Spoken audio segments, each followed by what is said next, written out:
Hi, good evening.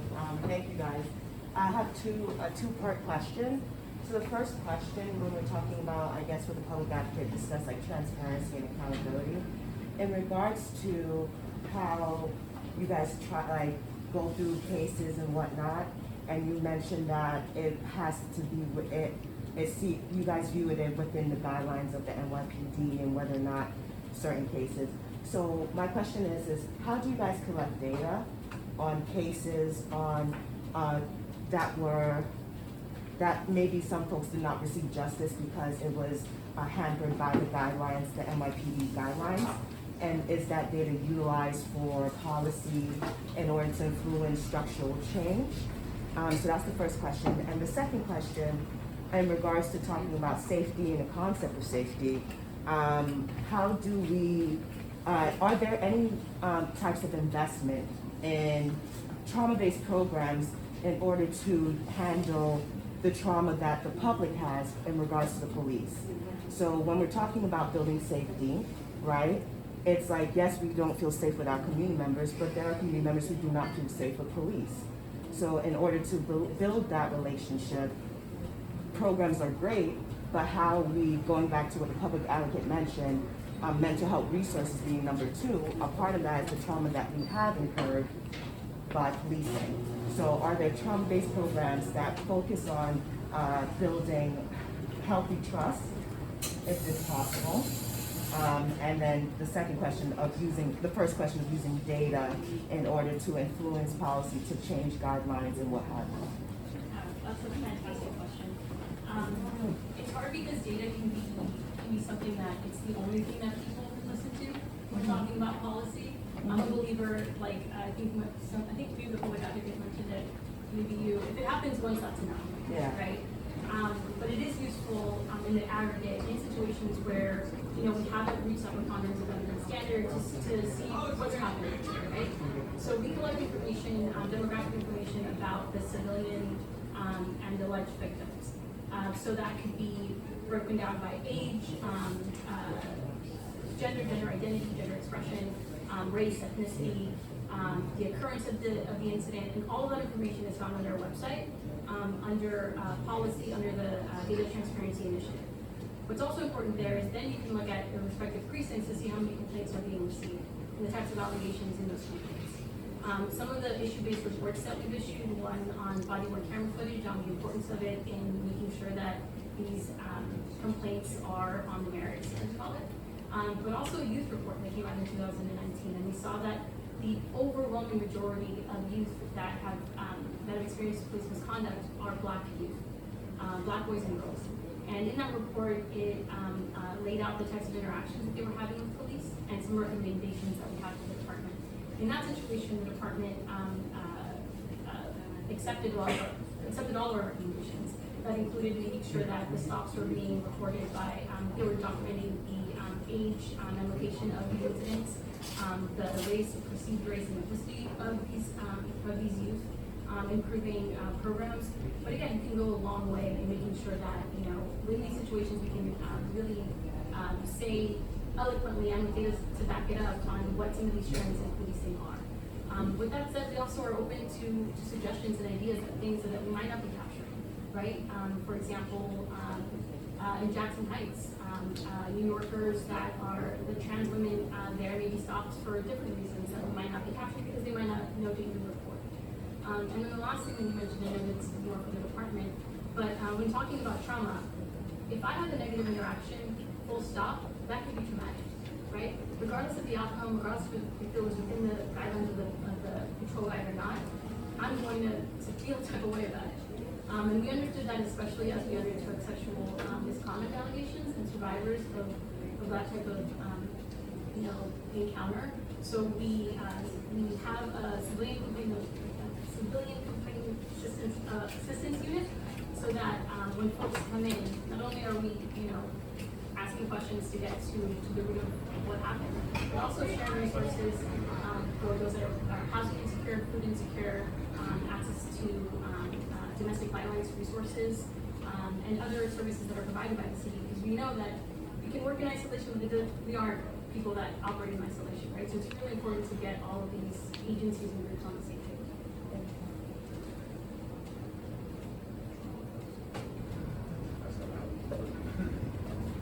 Well, it could be anybody, just like what are the conversations around trauma-based programs to restore some sort of safety in regards to building relations with police.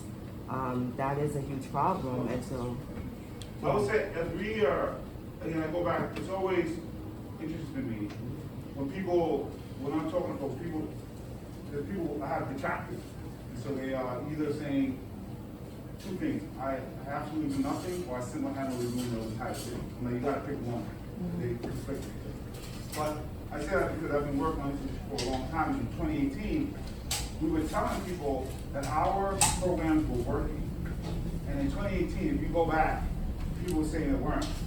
And so it's always amusing to me because people are now looking at 2018 numbers and saying we need to get back to where we were before. We were saying, yes, they're working. And as we were going through the pandemic, many of us were, as loud as we can, were ringing alarm bells saying we are going to have a rise in crime and it's going to be bad. People are cooped up in their houses, particularly our young people. We see adults wilding out on airplanes and stewardesses and all kind of crazy stuff. So we knew that our young people were going to have a problem. And there was an increase of gun sales across this country. We went from about 300 million to 400 million, 100 million extra. Every illegal gun on our streets was legal at some point. So there's a problem with our legal gun system. And as you know, it's about to get worse because it's pretty much. So we knew the combination was going to be bad. And so we were asking for the types of programs that you were raising. We couldn't get it. So there is some, and I'm happy the council is working with some things, but the problem is many of these things aren't structuralized the way that they should be. And part of that is because it's hard to do. So whenever something is hard to do, our government has a tendency to just send police to fix it. So what I have been trying to do is push past these difficult conversations of what funding do we need and how do we structuralize this so that we're not just depending on the police department. So folks know I ran for governor. When I ran, I was actually pushing for $1 billion to be invested into these programs to deal with this gun violence. Because we knew that it's a huge issue from Brooklyn to Buffalo, all over the state and all over the country. And still we got $1 billion for a stadium. And that's a problem. And so it's really hurts me because our folks are literally dying and we see what works and what the problems are and what the concurrent data says. And many of those communities that are dealing with this type of violence, the other issues that track that they're dealing with, again, not as an excuse. You just can't shoot up the street, you can't shoot up 2 trees, you can't do that. So we haven't provided the structure needed to do what it is that you're saying. Particularly in our schools, we have a space where we can actually affect a lot of our young people's trauma and mental health services.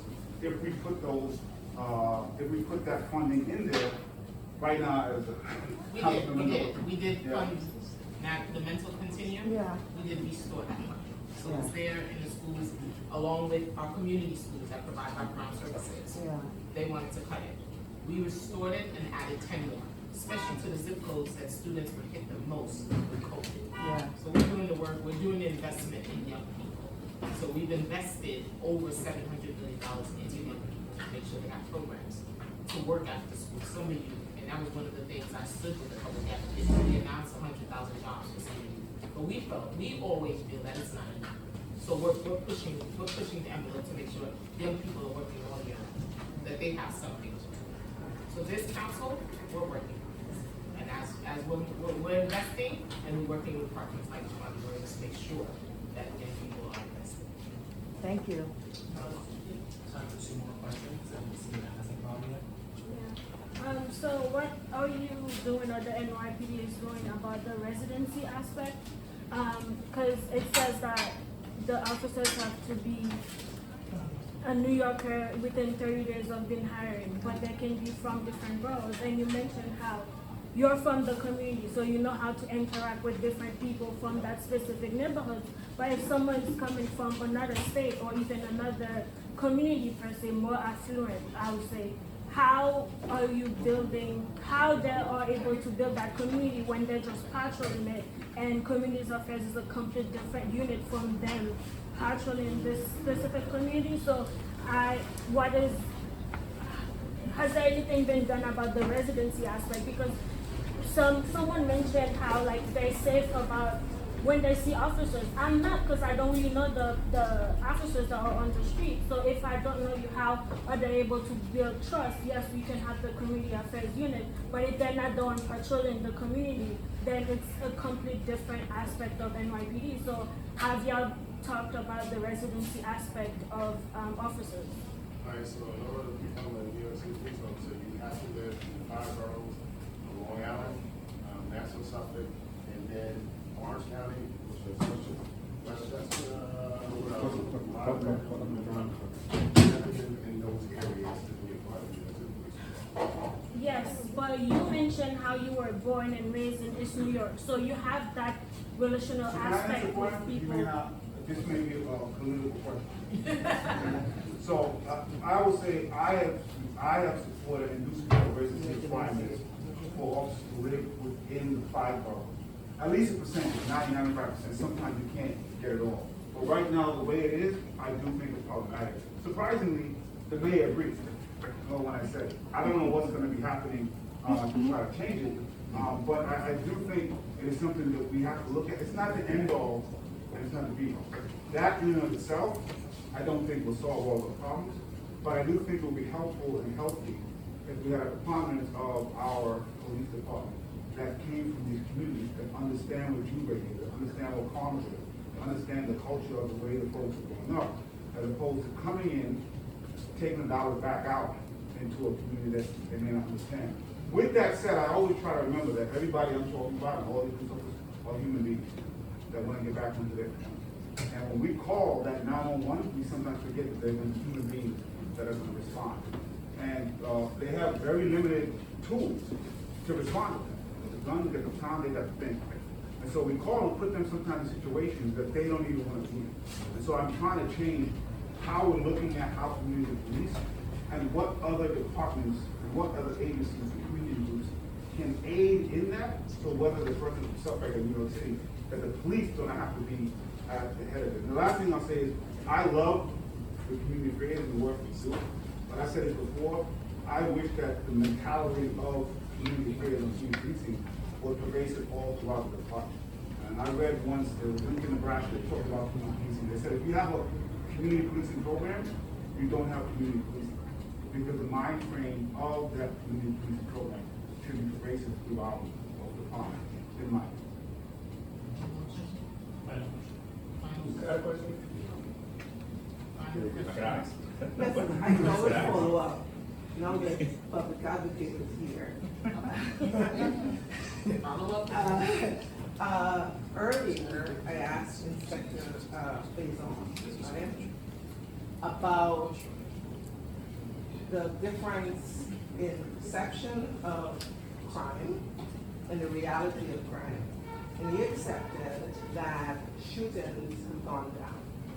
And something else, I can't remember, but that a couple of them have gone down. But I assure you that everyone in this room thinks it's going in the wrong direction, right? So the public advocate office has a megaphone, right? Is it possible for you, for the megaphone to be utilized to allay the fears of New Yorkers the way Bloomberg did, which was, yes, there was this massive shootout over here. I'm your mayor. I have it under control. Maybe he didn't, maybe he did not, whatever. But go out and enjoy your life. Go to Broadway, do whatever it is that you normally do. Right? We're not getting that message. Right? We're getting, I'm getting, let me use the adjective. We're on the scene. Right? You go out, you're gonna get shot. But it's not necessarily like that. What can you do about correcting that? There's a few things. One, people go crazy when they run for office. They start saying they find whatever it is they need to say so they get elected. Crime is one of those things that people use. It's also unfortunate because many times they're trying to answer public safety questions in 60 seconds. You simply can't do that. And so we have to demand more of this conversation. About 2 years ago, because people don't know how to talk about and address some of the protests that were going, the governor said, I'm going to withhold money from municipalities until they give me a better policing program or plan. I and others said, don't do that. We should ask the municipalities for a public safety plan, of which policing and better accountable policing will be a part of. They didn't do it. It's because people don't know how to talk about it. And so what you're talking about is trying to provide context at the same time you're acknowledging that there is pain. For some reason, politicians are not able to do this. And so we have to be able to acknowledge this person was actually shot. Nobody, data means nothing if you're a victim of crime. I mean, we have to remember that. There could be, as I mentioned, one shooting. If that family, they don't give a damn about who else was shot. So we have to be able to acknowledge that trauma, that pain, while acknowledging the context that we are nowhere near where we were in the 1990s. People keep saying, I've never seen this bad. I'm like, where were you when I was growing up? It was crazy. I'm like, I remember this. But that doesn't mean it's not bad and it's not going in the direction that we don't want to go in certain instances. Also contextual is we're actually not the worst city. People, if you have people in New York City that how bad it is, those people are the worst in the nation. And we're not. And to your point, no one is doing a good job of providing that type of context. And when people feel and fearful of danger, they start doing crazier and crazier things, supporting worse and worse ideas. And usually the people who are harmed are the black and brown communities that they're saying they're trying to protect. And so in 1994, actually in the 80s, we had them change the drop credit drug law. We combine that with the 1994 crime bill, and we see what happens to our communities, that people then apologize for 30 or 40 years. And so what I have been trying to do is, I don't want my newborn baby girl to be apologized to 30 or 40 years later. We can get it right now if we just have a little courage to actually do it. But I will say, it is hard to do that when crime is, and particularly violence, starts ticking up. Because communities start demanding things that some folks literally can't help you. You have, there were police officers in those eye in the skies where people get shot right by the eye in the sky. People get shot and they get arrested right away. Some of these guys, people may not know, they're getting a lot of guns off the street. A lot of guns off the street. And the shootings are still happening. I'd be frustrated if I was also getting the guns off the street. These cases are not going through whatever. So you are correct. And my hope is that when we talk about this, people will demand that elected officials have a better message because people are harmed. We want to make sure people are held accountable for their actions. We also want to make sure we put a context that is not based in hysteria, that's based in reality. But there are people being harmed and there are violence going up. And so I always want to make sure we're looking at three things because murders is just one. It's always going murders drop. But we've become better at saving people's lives. And then we should look at, to me, shooting incidents. Because I don't want people to get shot. Excuse me, this is a question for Mr. Why are we still participating in government and everything? I look at Eastern Parkway with the Jews. I look at Chinatown and everything. Like, why not just do our own things? Why not take the Rosa Parks effect? Like, we having all these arguments. You saying $1 billion, but why are we still voting if they're gonna lie to us every time? Like, why not just do our own thing independently? We put all our money together. We're the 11th richest nation on the face of the earth. Why are we still actively voting, doing this, that, and it doesn't make a damn bit of difference? Nothing happens. I can't say that it doesn't make a difference. It doesn't. Tell I me can't say what that. difference it makes. I've been saying the same thing. I'm 50 years old. My grandmother's there right now. Same things that happened to her when she was 80, it's still happening now. And we're seeing it more. We're hearing all about the atrocities. Like, So what I can say to you, I have a problem with capitalism. American capitalism, I have a huge problem. But I won't tell anybody not to work to make money to do the best they can in the system that exists. And so this same thing with government and voting. There is a problem with it that I would acknowledge. I have a problem with my own party. But that doesn't mean don't participate in the system that's here as they're trying to change something. Because if you withdraw from it, I am telling you, for being in those rooms, people look at where people are voting, their voting patterns, and who they're going to respond to. let's start putting us in office. Why not get some some people from this community, starts with the school board, everything, we complain and do this. Amen. Remember that when you're Well, you elected an educator. I came from public schools. I left public schools in December, and I entered the council in January. So you elected an educator to the council, a real person from the community. So which one we gotta do We that? need What does it take for black people to be unified? Mental You know, I mean, Mental health, exactly. Very important. Sorry, that's what I'm here too. It's also about a voting block. Like for you, it's about a voting block. The Jews vote in a voting block. So when one Jew votes, they usually vote the same way. So if we can get on one accord to vote in a voting block, that would help us. we need our own party. Seriously, we need our own party, because these two gangs are never gonna do nothing for us. I'm sorry. well, Mike, So one thing I haven't heard anybody ask is, what are you guys doing to combat with homelessness? Because some of them might be mentally ill, and sometimes I'll wake up at 1 o'clock in the morning and I gotta go use the ATM. And there's like 2 of them sleeping in the ATM. So what are we doing to combat with the mentally ill? Because I'm also afraid. I'm not afraid of the gunshots or anything. What I'm afraid of is my mom walking down the street, and then all of a sudden, somebody just walking right by past her, and then they decide to just act up. And there's a lot of them on these streets. Because they don't feel safe going into the shelters, and that's why Breaking Ground is one of the orgs our office work with. But today I was really happy as public advocate mentioned there was an investment of $8 million in Breaking Ground to make sure it's going to work.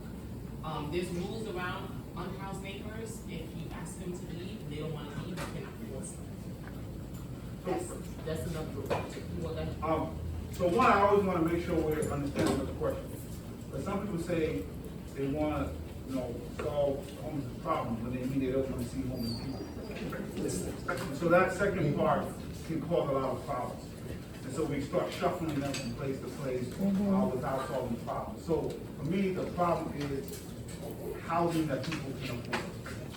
And in absence, while they're trying to do that, a shelter system that is safe. Neither of those things exist. There is no safe shelter. And we always have to break down the population. We tend to think of homelessness as one population, but just to know, folks from the shelter are made up of a lot of people who are actually working. You have people who are domestic violence survivors, and you have people who are children. Actually, a third of them are children.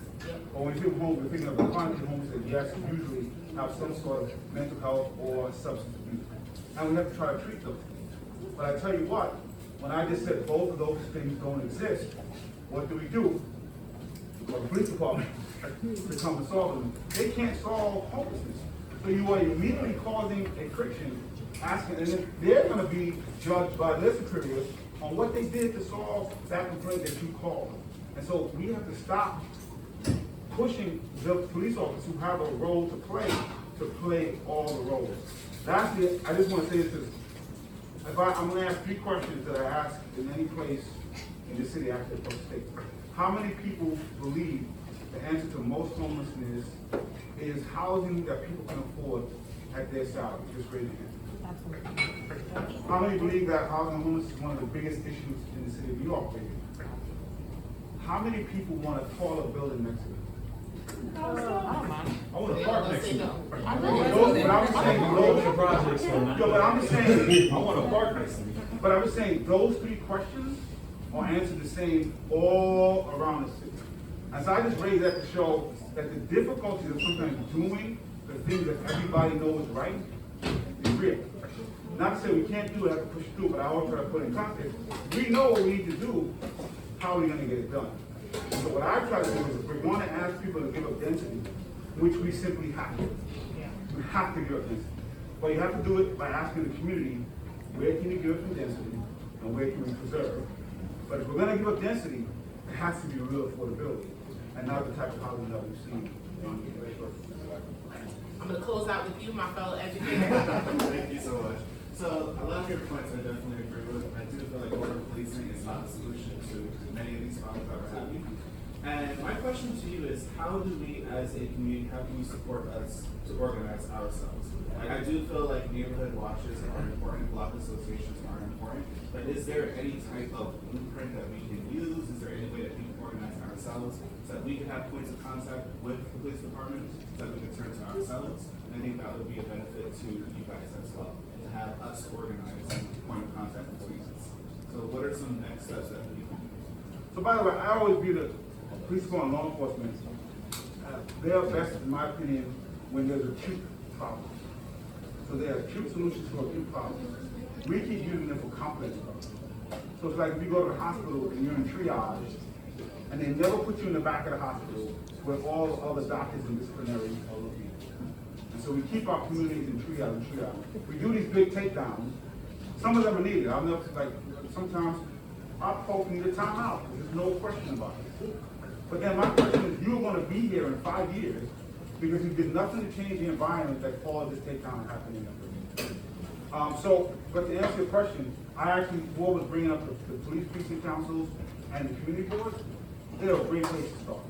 To your point, I think we do have to do a better job of advertising, but I will say, having been doing this for a while now, we should do, as a community, do a better job of seeking out some of this information also, so we can meet halfway. We're also working on people. You know, exactly. So we have to meet people where they are. And so the police precinct council and the community board, thankfully, they are happening in the evening. I wish the council would have meetings that were better timed for people who are working. The system is not usually set up for people who are working, but we have to all play our part. So we can seek out information while we have to do a better job of getting information to you based on what it is that we have. But something that you can do is go to those meetings. I'm assuming you live in the council member's district, so you can reach out to the council member, and so if you have avenues in a lot of different places where you can help organize. You can reach out to my office, and I have 2 staff members here that we stay connected with community groups who are organizing on the ground. I can't do the work I do without community on the ground. So that's where I get stuck. So I'll be happy to try to connect you to some places, particularly the work that we're doing, or community group that's working on the issue that you care about.